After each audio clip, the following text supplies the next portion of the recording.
We have breaking news out of Washington as well. We're hearing reports U.S. Deputy Attorney General Rod Rosenstein is heading to the White House to meet with Chief of Staff John Kelly.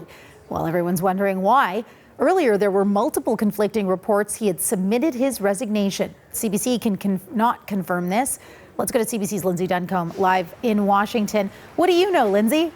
Well, it looks as though Rod Rosenstein is preparing to leave his position as the Deputy Attorney General, and that he may be on his way to the White House to have a conversation about that. Will he be fired, or will he resign? And that is a big question that will change the implications of all of this, because if Rosenstein refuses to resign and instead is fired, then there's some belief that could go into the larger pattern of behavior from this White House that might potentially be looked at in the efforts of obstruction of justice as it comes to the Russia investigation, because Rod Rosenstein is the person who is in charge of Robert Mueller's investigation, which is looking into Russian involvement in the 2016 election, and specifically what the Trump campaign may have had to do with that. Why is this happening now, Reshmi? Well, it was likely stirred by a report late last week in the New York Times. The New York Times reported that Rosenstein had suggested in the early days of his job back in September of last year that maybe he should wear a wire when he was talking to the president. And it also included an allegation that Rosenstein had suggested that it might be time to invoke the 25th Amendment, which is a process whereby members of Congress can go to move someone, a president, from office if he is deemed to be unfit. When those explosive allegations were first published on Friday, Rosenstein denied it outright, not once but twice, and there was all kinds of speculation that could be the end. Trump was going to fire him.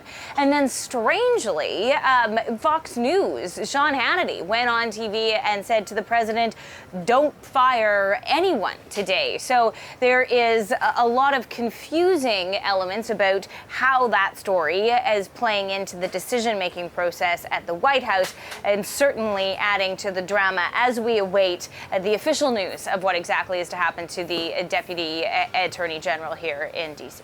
And then what it could mean for the Russia investigation, right? Yes, because the reason why Rod Rosenstein is in charge of the Russia investigation is because the Attorney General, Jeff Sessions, had to recuse himself because it was dealing with the campaign. He was active in the campaign. So say he's gone, and it looks as though Rosenstein is on his way out, whether he's fired or resigned by all of these reports. What happens then is it goes down to the Solicitor General, a man by the name of Noel Francisco, who would be responsible for the Russia inquiry. Doesn't mean that his first act is going to be shut it down. But it does mean that the scope of that investigation, do you subpoena the president? How far do you want to go on an interview with Donald Trump? Where do you let the investigation go in terms of Donald Trump's businesses, in terms of into Jared Kushner's businesses? Those are all decisions that the person who is overseeing the investigation, which is currently Rod Rosenstein, have to make. And one of the concerns is that if a new person comes in, whether it's Noel Francisco or somebody else, they may, under pressure, potentially from the White House, limit that scope of what Mueller is able to do. So that is why a lot of people are watching this very closely. Reshmi. Lindsay Duncombe live in Washington. Thank you, Lindsay. Let's turn to Aaron Blake for more on this and what it means for the Mueller probe. Blake is a senior political reporter with the Washington Post, and he joins us now live from their studio. So Rod Rosenstein apparently on his way to the White House right now. What do you know on what might be unfolding? Well, there are a lot of questions about exactly what the nature of the departure is going to be. Of course, the early reports were that he had resigned. Other reports indicate that he is going to force the president to fire him. And actually, that is a key distinction when it comes to where this goes from here. Politically speaking, the White House would love for this to be a resignation. They would not have to deal with the perception that the president fired Rod Rosenstein, that he is the next James Comey in this whole thing, that he's removing somebody who he views as an antagonistic overseer of the Russia investigation. But also procedurally it matters because the federal Vacancies Reform Act, which oversees how the process will take place for replacing Rod Rosenstein. In cases where somebody is fired, it is less clear that the president can appoint somebody in an acting capacity without Senate confirmation. So we've seen this before when the Veterans Affairs Secretary was removed from his post. The White House said it was a resignation. This man said he was fired. And it looks like we could be headed towards a similar scenario right now. And there were conflicting reports as this news was breaking that maybe he had already resigned verbally, other reports that he's refusing to resign.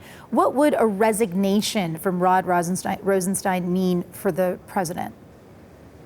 Well, it would be, I think, a signal that he has been able to get rid of somebody who he's clearly wanted to get rid of for a very long time.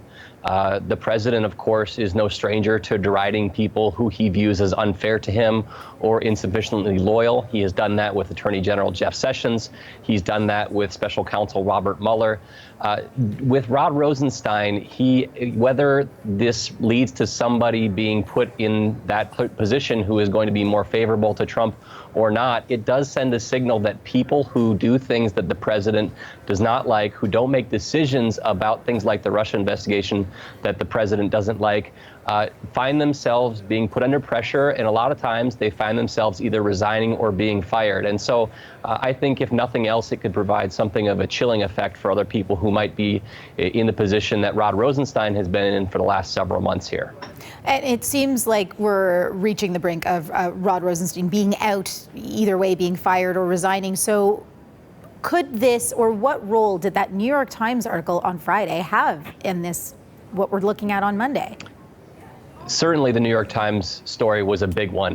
This was the Deputy Attorney General, the man who oversees the investigation that involves the president's campaign, talking about removing the president from office, talking about wearing a wire to try and get the president to say something on tape.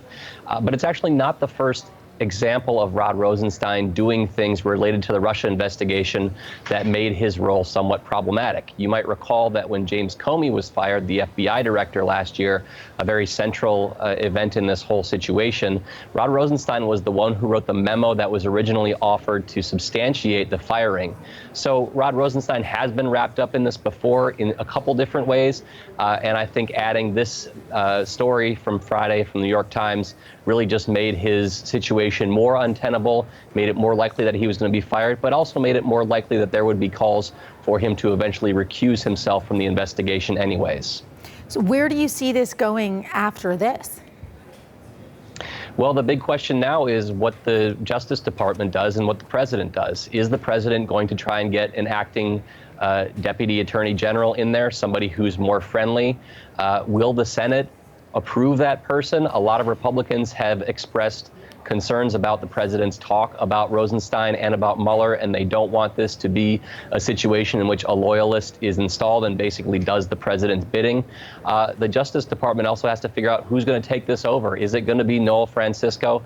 Is it going to be somebody else? There are going to be recusal questions for anybody who is going to take this over. They need to figure out if they can oversee it in a neutral way. So this has really scattered the game board here, and we're going to have to see how it all shakes out. But this has been coming for a little while now. All right, Aaron Blake with the Washington Post. Thank you.